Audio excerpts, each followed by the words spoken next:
Bonjour à tous, dans cette vidéo on va corriger un exercice d'oxydoréduction qui s'appelle équilibre de dismutation de NO2. Donc on va, comme d'habitude, je vous invite à essayer de lire l'énoncé, essayer de chercher des questions par vous-même et ensuite de suivre la correction.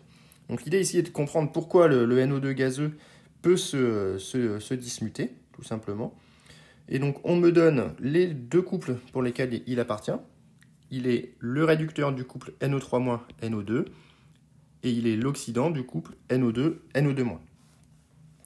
On nous donne les potentiels standards de ces deux couples et on me demande d'écrire les demi-équations de transfert électronique et la relation de Nernst pour chacun des deux couples. Donc le couple 1, dans toute la suite de cet exercice, je vais appeler comme couple 1 le couple NO3- NO2. Et donc on va écrire la demi-équation associée à ce couple, NO3- aqueux égale NO2 gazeux. Donc ici j'ai un excès d'oxygène à gauche, donc je compense en rajoutant le solvant H2O, ce qui me donne un excès d'hydrogène que je compense avec DH+, et j'ai un excès de une charge que je compense avec un électron ici. Et donc je peux écrire le potentiel E1 de ce couple comme étant E1 standard, plus 0,06 divisé par 1, ici, log de la concentration en NO3- qui est ici une espèce dissoute, fois la concentration en H+, au carré, toujours côté oxydant, ici, divisé par, eh bien pour NO2 c'est un gaz, donc c'est sa pression qui va intervenir, PNO2, et alors je pourrais adimensionner par un P standard sur C standard au cube, si on voulait être rigoureux. Pour le couple numéro 2, c'est NO2 gazeux qui est en équilibre avec NO2-, aqueux. Donc là on a un équilibre hétérogène NO2 gazeux plus électron égale NO2-, tout simplement, les espèces sont déjà équilibrées. Et donc la demi-équation me donne NO2 gazeux, E2, l'équation de Nernst, E2 me donne E2 0, plus 0,06 divisé par 1, log de PNO2, c'est un gaz, divisé par la concentration en NO2-, fois, ici je peux adimensionner avec un C standard sur P standard. Donc voilà ce qu'on obtient en termes de demi-équations et de relations de Nernst. Dans un deuxième temps, on me demande de justifier qu'il peut y avoir une dismutation. Donc pour cela, on nous demande de tracer les diagrammes de prédominance avec une pression de 1 bar et des concentrations de 1 mol par litre. Donc ici, on est dans cette question, on est dans les conditions standards. Dans cette question, on est en conditions standards. Donc il est clair que les potentiels des limites vont être, à la limite, E va être égal à E standard, obligatoirement, puisque tout est en conditions standards, donc il n'y a pas grand-chose à en dire. Et donc les deux potentiels sont 0,83 et 0,85. Donc pour le premier couple, on va avoir 0,83 comme frontière, avec l'oxydant évidemment pour les potentiels élevés et le réducteur pour les potentiels faibles. Et donc pour le deuxième couple,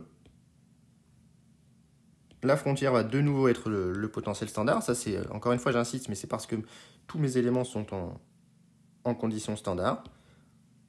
Et donc la deuxième frontière, elle est à 0,85, elle est un petit peu plus à droite, c'est quasiment équivalent.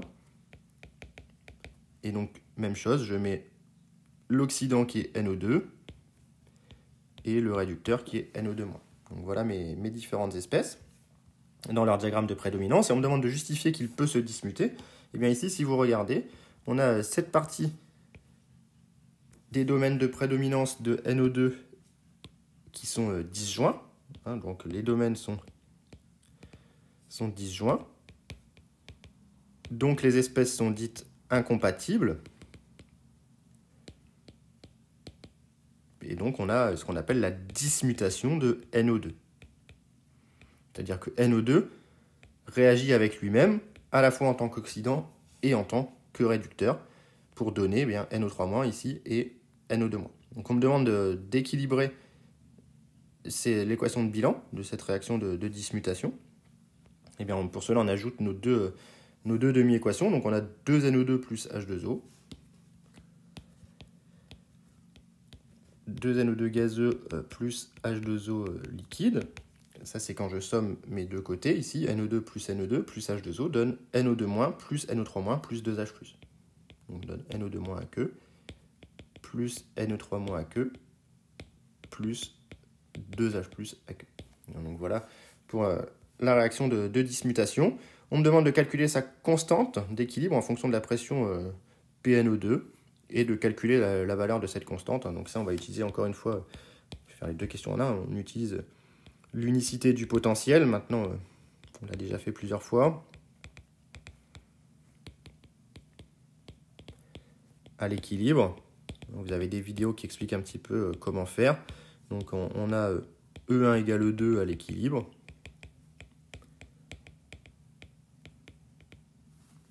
Donc, si j'utilise ce que j'ai obtenu avant, on n'a que E1 standard plus 0,06 log.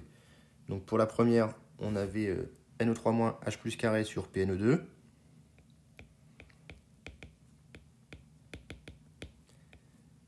Sur PNO2, qui est égal à E2 standard plus 0,06 log de...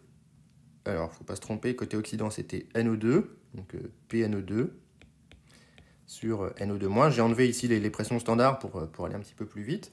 Or, on sait que K est égal à QREC, d'après la loi de Guilbert-Gvage, et donc je peux utiliser l'équation que j'ai obtenue avant pour écrire ce quotient réactionnel, qui va s'écrire NO2-, NO3- H plus carré sur PNO2 au carré.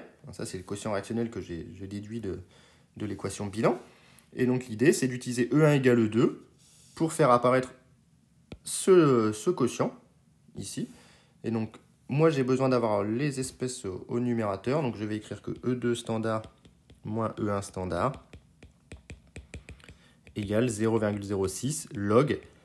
Et ici, si vous regardez bien, on va bien avoir NO2- qui va remonter. Ça va nous faire NO3- H plus carré NO2- divisé par PNO2 au carré. Et ça, c'est rien d'autre que K. Donc j'en déduis que K est égal à 10 puissance E2 standard moins E1 standard divisé par 0,06, tout simplement. Et j'ai appelé E1 celui-ci et E2 celui-ci, donc ça va faire 10 puissance 0,02 sur 0,06, ce qui me fait 10 puissance 1 tiers, 2, ou à peu près 2, 2,1, 2,2. Voilà la constante associée à cette réaction de dismutation. Donc voilà pour cet exercice, pas très compliqué, c'est une dismutation, mais c'est une application très concrète des diagrammes de prédominance pour comprendre que quand les domaines sont disjoints, les espèces sont incompatibles et peuvent réagir entre elles. Donc c'est pour ça que j'ai mis cet exercice qui est assez intéressant. Et donc si vous avez des questions sur la manière dont je l'ai corrigé, n'hésitez pas à les mettre en commentaire. Merci.